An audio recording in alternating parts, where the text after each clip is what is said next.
Fernando Ribas, o meu amigo Éder Pereira, que eu mando um abraço, ele escreveu assim no chat: o cheiro de amônia, ou também de fundo de aquário, né? Pode ser que das naves, né? Estarem no fundo do mar, em bases, né? Ou seja, esses seres serem do Travis Walton, né? Serem seres habitantes do fundo do mar, assim como fala o pessoal, né? Que fala que eram seres de Atlântida, etc e tal. Tem essa teoria também desses objetos voadores que vêm aqui para a parte sem água, que sejam seres das profundezas do oceano. Você já parou para pensar nisso? Tem essa questão aí deles se esconderem nos oceanos, né? E supostamente terem bases em cavernas subterrâneas no mar, né? E tudo. Já ouvi essas teorias aí, é bem interessante, inclusive. Ô, Fernando, você Diga. tem um caso muito famoso aí no Canadá, que é o caso Shag Harbor. Sim. Tá? Que a nave adentrou o oceano, né? A Marinha Canadense tentou registrar o aparelho, capturar o aparelho, não conseguiu, pediu ajuda para a Marinha Norte-Americana, que também não conseguiu. Inclusive, aí depois descobriu-se que eram 2 objetos que subiram a costa leste do Canadá. Sim, é um caso famoso, inclusive, né? Eu nunca Sim. me aprofundei muito nele, mas é bem conhecido. Cláudio, só queria que você falasse sobre esse evento que você foi no final de semana e falasse também a respeito do garoto que era escoteiro. Você poderia contar pra gente sobre como que aconteceu esse caso e como que se sucedeu agora, depois desse evento que a família chamou? Se você puder contar pra gente, eu agradeço. Tá legal. Mas antes eu precisava só complementar Pois não. Aí a discussão de vocês, aí eu estava acompanhando.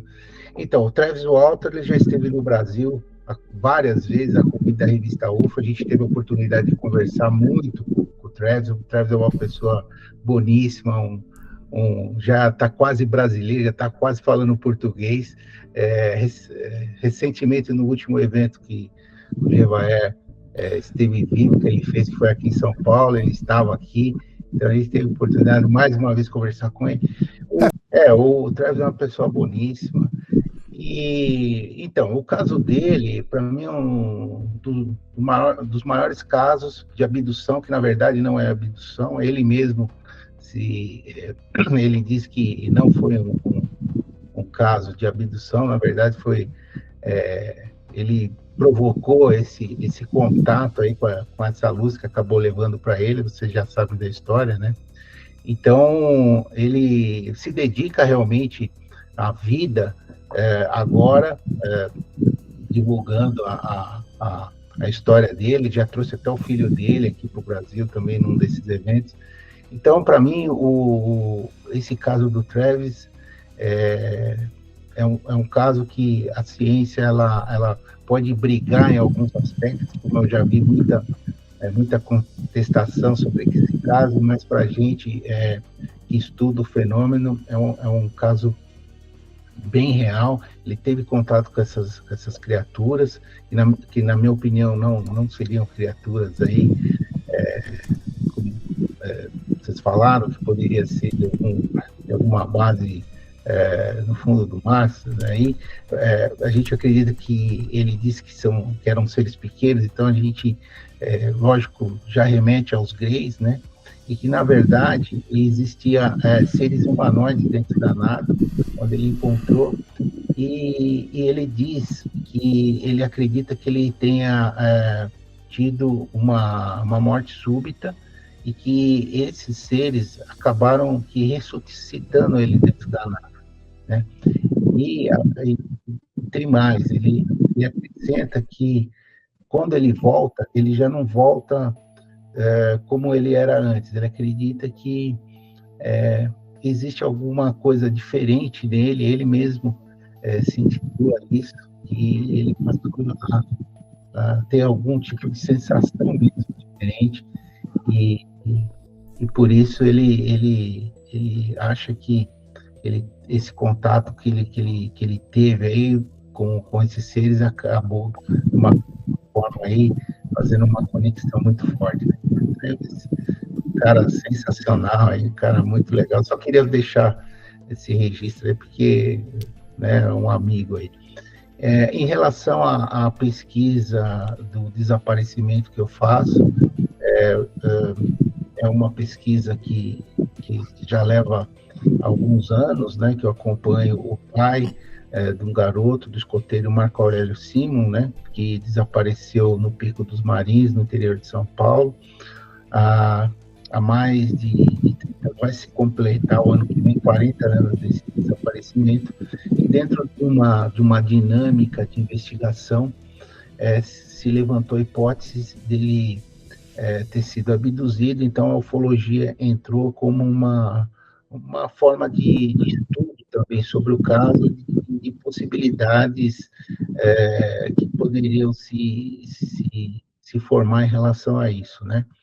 E a gente ontem teve um evento pela Secretaria de Turismo da cidade de Piquete, dos Marins, onde foram várias autoridades, os delegados da atual, né, e também a delegada que esteve no passado investigando esse caso, a presença também dos escoteiros ali, porque era um grupo de escoteiro, né, que estava nessa incursão, e só um deles desapareceu, né, um deles estava presente também, como o pesquisador local lá, o Rodrigo Nunes, também é secretário de Turismo, escreveu 3 livros sobre o caso, e a nossa presença também defendendo, não defendendo, mas explicando porque a ufologia teria alguma relação com o desaparecimento. Lógico que na ufologia é difícil alguma coisa, essa também não é intuito, o intuito de apresentar um caso de um desaparecimento. A gente está falando de casos de um estudo inexplicável, né? Nós estamos falando do inexplicável, mas a gente tem ali alguns subsídios que, por exemplo, a gente fala sobre portais dimensionais, como o Gedo estava falando agora há pouco aí. Poderia ser uma tese sobre esse desaparecimento, né? Num portal natural, e ali existem várias características, campo magnético, anomalias, é uma região que tem uma casuística muito grande, porque sobem muitos montanhistas, né, os guias que acompanham essas pessoas que trazem esse tipo de fenômeno.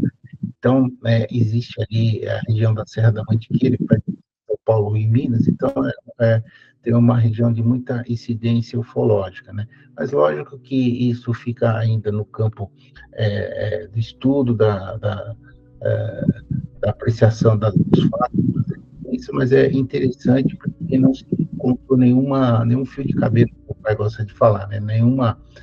Você não tem nenhuma prova física que possa levar ou para o lado criminal, do desaparecimento, ou para o outro lado, de sequestro, alguma coisa desse tipo, né? Então, é um caso realmente que intriga, né, por todo esse mistério aí, e é que eu disse ontem no evento, né, marcou aí esse evento único aí, dizendo que o implicado é a forma que a gente entende sobre do desaparecimento, que nenhuma pessoa na face da Terra ela pode simplesmente desaparecer sem deixar um rastro.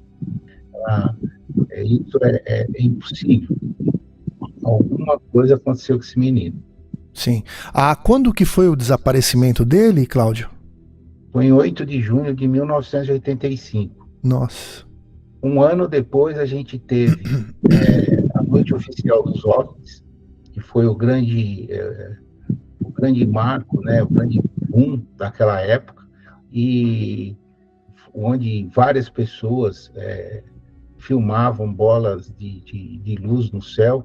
Inclusive foram feitas várias reportagens, a TV Globo conseguiu depoimentos, até o Claudio Povo, que é um ufólogo famoso aqui de São Paulo, que analisava as imagens, ele analisou uma imagem de um cinegrafista profissional da TV Bandeirantes que filmou uma bola de luz que estava no centro de São Paulo, impressionante, uma bola de luz de cor aproximada, né, com a câmera, ela ficava de cor avermelhada, e do lado você via a lua minguante ali. Então, foi no ano de 96, esse boom aí que aconteceu aqui no Brasil desses objetos voadores não identificados aí. Então, esse que é o problema, né? O problema de você não conseguir materializar esse tipo de evidência, né? Que é difícil, mas alguns pesquisadores, eles falam em abdução, que eu não acredito, porque por esse tempo longo dele ter desaparecido, ele poderia, por exemplo, ser abduzido e ser devolvido em outro lugar, né, em outro país, como é muito falado, ele teria, lógico, ficado desmemoriado, né? Então, esse caso da abdução partiria desse princípio, né?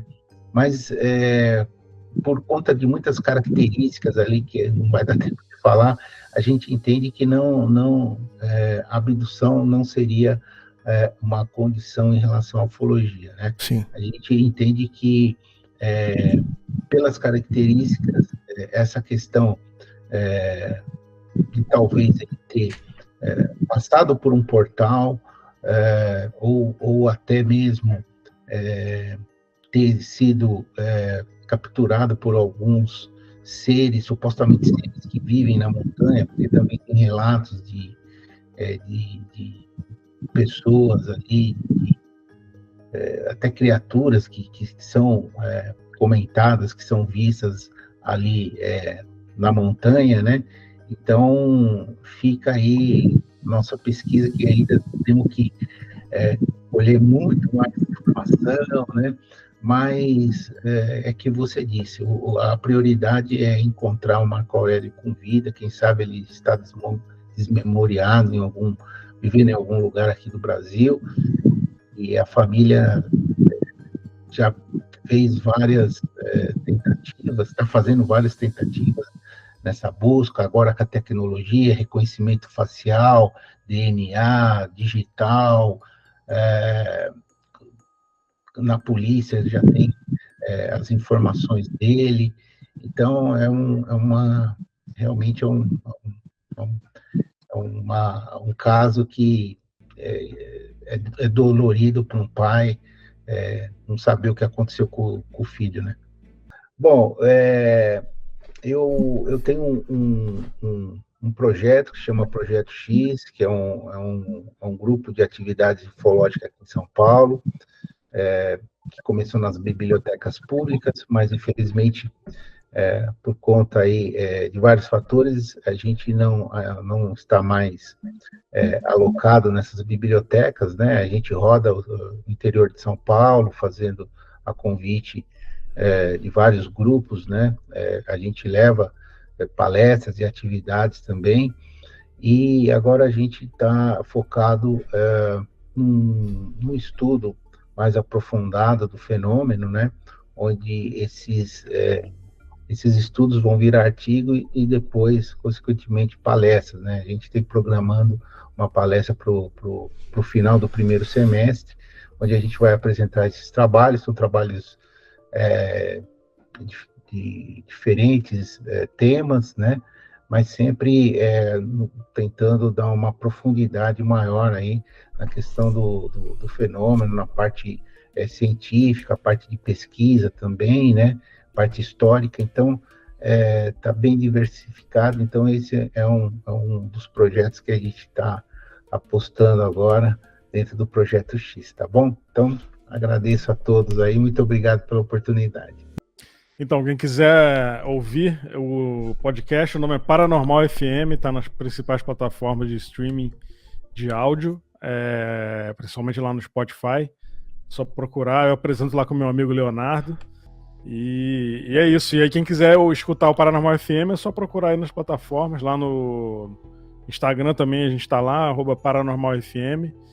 E a gente fala sobre tudo lá relacionado ao paranormal, inclusive ufologia também. Não é só ufologia, né, Ribas? Não é só ufologia. A gente fala de casos paranormais, né? Casos famosos que aconteceram, a gente debate sobre. E é isso.